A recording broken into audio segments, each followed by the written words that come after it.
inscrites sur la liste électorale. Et là, comble du cynisme, ceux qui criaient à la xénophobie hier, lorsqu'on parlait de fraude, sont les premiers aujourd'hui à douter de la nationalité des migrants ivoiriens qui fuient leur gestion.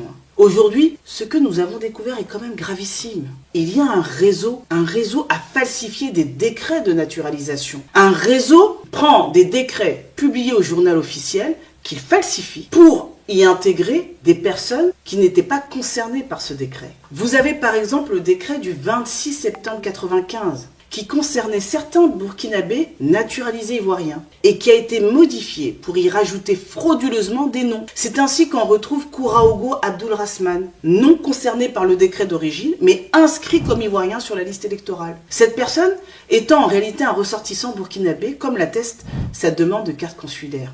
On a un autre exemple de falsification, le cas de Traoré Sina, qui a aussi été ajouté illégalement sur un décret falsifié. Ces personnes ont donc acquis la nationalité ivoirienne sur la base de faux documents. Selon nos informations, il s'agit d'un réseau d'envergure qui a falsifié les décrets de naturalisation pour l'établissement de pièces d'identité ivoiriennes frauduleuses. Ces manipulations ont permis l'obtention de pièces d'identité ivoiriennes, l'inscription sur la liste électorale de personnes qui n'y ont strictement pas droit. Cela n'aurait pas été possible s'il y avait eu un croisement systématique entre la liste électorale et les actes d'état civil. Mais il n'y a aucun lien automatisé avec les bases de données de l'ONESI, ni des mairies, ni des services consulaires. Et cela a des conséquences graves. Des milliers, peut-être même des millions de personnes figurent sur la liste sans y avoir droit. Morts, fraudeurs, étrangers, usurpateurs, etc. On a dénoncé tout ça durant le précédent contentieux en 2023. On a démontré à la CEI que son fichier ne respectait pas l'article 7 du Code électoral. On a encore remis à la CEI la liste de toutes les personnes qui avaient usurpé l'identité d'un électeur. Mais